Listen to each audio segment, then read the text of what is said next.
Welcome to This Explainer. Today, we're totally dismantling the illusion of rapid weight loss, and we're doing it purely through the lens of biology. If you've ever been tempted by those promises of dramatic overnight transformations, well, you're definitely not alone.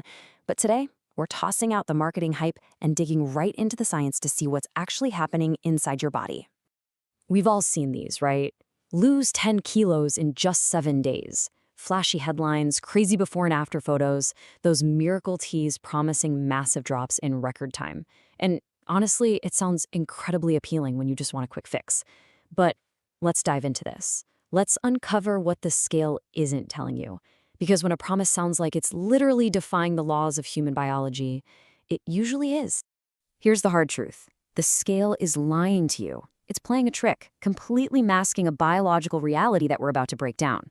You step on that scale, you see the number plummet, and you think, no way, I'm burning so much fat. But here's the thing, gravity doesn't care. Mass is mass. The scale doesn't distinguish between a pound of fat, a pound of muscle, or a pound of water. And that distinction, it's absolutely crucial for your health. Which brings us to section 1, what you actually lose. Let's look beyond the scale. Now, looking at this breakdown, notice how tiny the actual fat loss is. I mean, it is a mere fraction compared to the massive chunk of water weight and muscle mass you're dropping. When you aggressively cut calories or carbs, your body isn't instantly melting away fat, not even close. Instead, it's flushing out up to 70% of that weight purely in water, and worse, eating right into your hard-earned muscle. So why does this happen? Well, we have to talk about glycogen. Glycogen is just your body's way of storing carbohydrates for quick energy. And low-carb crash diets, they deplete those glycogen stores incredibly fast. Think of your muscles and your liver like a giant soaked sponge. For every single gram of glycogen you use up, your body releases about 3 grams of water. You're basically wringing that sponge dry, instantly dropping 2 to 3 kilos of pure water, with literally zero actual fat loss. And this is a really crucial point. When you regain that weight quickly after a diet, the second you eat a normal meal or grab a slice of bread, you aren't failing. Your willpower is not broken.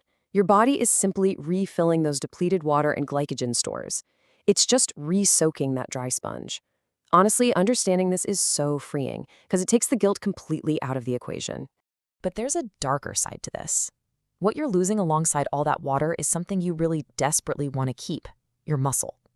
Severe calorie restriction, especially without enough protein, literally forces your starving body to cannibalize its own muscle mass just to keep your vital organs running. And since muscle is highly metabolically active, meaning it burns calories just by sitting there, losing it is pretty much the absolute worst thing you can do for your long-term metabolism. All right, let's move on to section 2, why your body fights back. Let's talk about survival mode.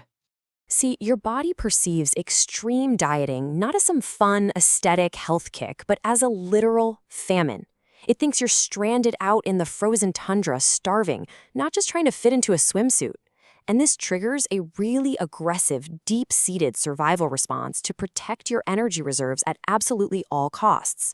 As its primary defense mechanism, your body undergoes what scientists call metabolic adaptation. It literally slams the brakes on your resting energy expenditure, slowing it down by 15 to 20% just to conserve fuel. Put it this way, if you naturally burned 2,000 calories a day doing absolutely nothing, your body dials that down to maybe 1,600. So suddenly, the very diet you're using to lose weight is teaching your body how to survive on drastically less food. And this completely illustrates the hormonal trap you fall into. It's wild. Your hormones actively turn against you.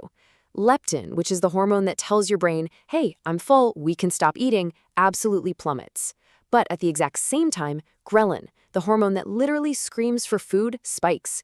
You're not just imagining that you're starving, your biology is chemically forcing you to obsess over calories. Add to that a massive surge in the stress hormone cortisol. Because chronic restriction, it's highly stressful on your whole system.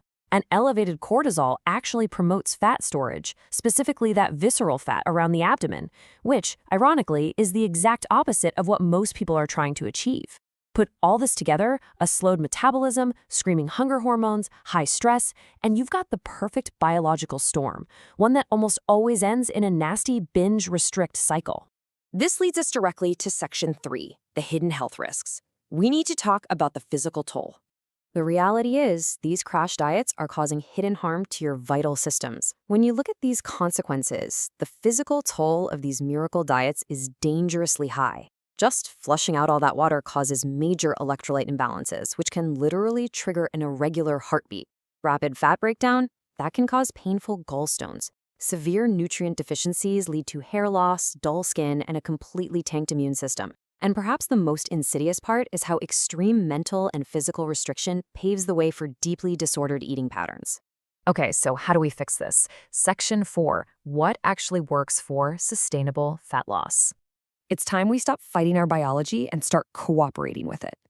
Now, I know this sounds way less exciting than the crazy infomercial promises we looked at earlier, but a realistic, completely safe target for true biological fat loss is just half a kilo to 1 kilo per week.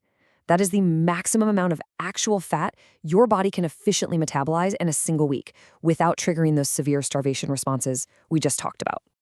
Achieving this really comes down to a smart 4-step approach. Step 1, a moderate daily calorie deficit, around 500 to 750 calories. Step 2, get adequate protein to tell your body, hey, leave my muscle alone. Step 3, strength training, which actively protects your metabolic rate. And step 4, consistency. Real change is measured in weeks and months, you guys, not days. This framework actually protects your metabolism instead of totally crashing it. So the ultimate takeaway from this explainer is a pretty simple truth. There is absolutely no shortcut that bypasses biology. If a diet guarantees you 10 kilos in a week, it is making a promise it can only keep by draining your water and eating away your muscle. Real transformation, the kind that actually lasts and genuinely improves your health, it takes real time. Knowing what you know now and seeing exactly what's going on inside your body on a crash diet, I just have to ask, will you keep fighting your biology in an endless cycle? Or are you finally ready to start working with it? Think about that as you consider your next steps toward a healthier you. Thanks for joining me for this explainer, and keep learning.